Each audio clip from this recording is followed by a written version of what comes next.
but in that case I'll need to remove this little center console, and I will remove the center console. I believe it's kind of like not really on there really good, so I'm gonna go ahead and disconnect that ashtray. Have this you know, pull it out right there, and then it's kind of hard to do with one hand, but I think I could do it. Yeah, right there. So this is how you disconnect your ashtray. It's a perfectly good piece here. None of the wires are broken. I had one that used to have like broken wires, so that helps. Okay, for removing this here, it is tricky because you actually have to shift the shifter, and where is that? Well, I could just use my screwdriver. So we're gonna put that in, and we're going to shift it in neutral. It doesn't have to be neutral, but it's just enough so you could pull these little things out, so nothing's going to be touching. And then just pull on the dash from the bottom, and then out like this. This is once you have all the bolts loose, and then of course you'll just need to pull it out like this, and you'll have those things to remove here. You could just remove it like that, and then here is a cigarette.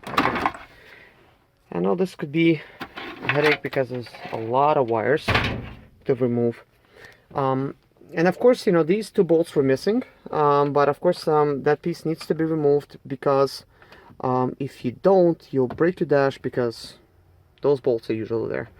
Apparently this one has been tampered with once too many times, and it wasn't me. And if anybody's wondering how to actually change this electric piece that controls your climate in your vehicle, we have all these three buttons here. We have the AC, and this center one starts your like outside your vehicle, like in cold conditions, that actually would warm up your engine for you, like in really cold climates. And then this is a reset. I actually have that on my other vehicle. This one is from my other Sprinter. What has happened here, when I actually bought it, the portion inside is actually broken, so I replaced mine with this little unit here, and now it works. Sorry about moving the camera. I try to help you guys by removing this and film it at the same time, but it's not the easiest job in the world.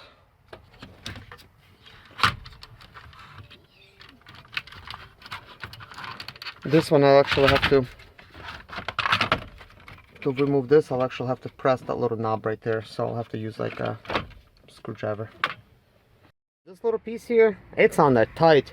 You have to really like put your screwdriver in there and try to push that little tab out. It's kind of stupid the way they did that, because it really makes your job a whole lot harder.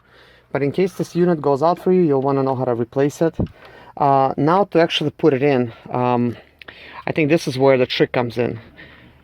It's not as simple as removing it and installing a new one. You'll actually have to, before you remove it, like somehow, you know, like for instance, like my thing doesn't work here, but let's say it did.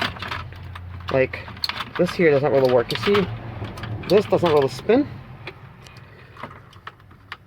but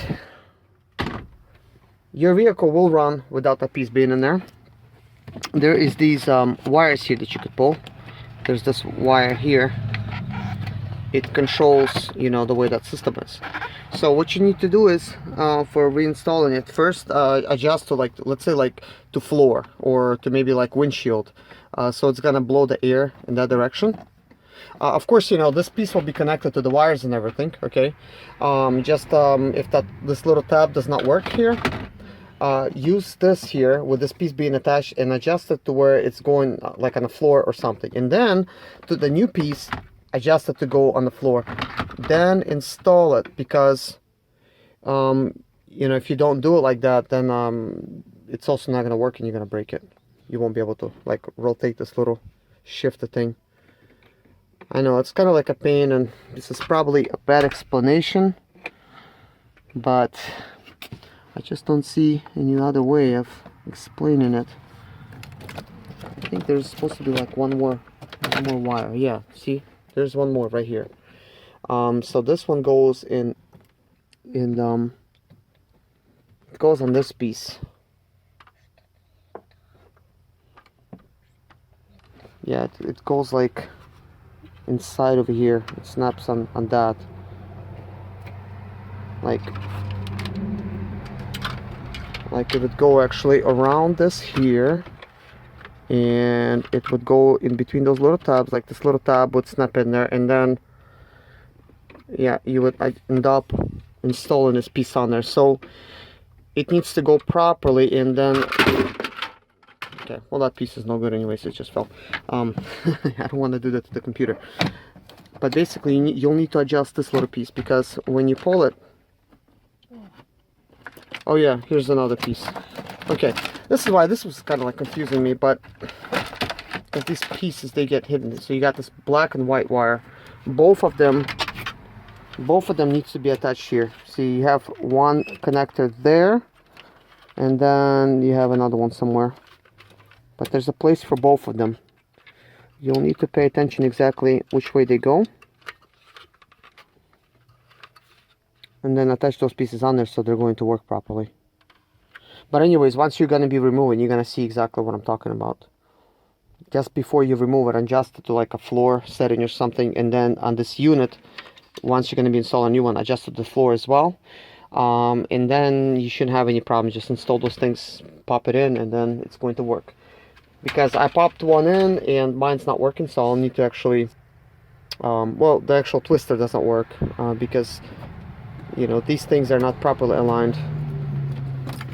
Okay, so that's the unit here, and now it works. Sorry about moving the camera. I try to help you guys by removing this and film it at the same time, but it's not the easiest job in the world.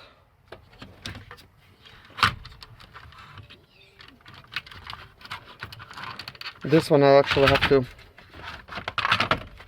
remove this. I'll actually have to press that little knob right there, so I'll have to use like a screwdriver.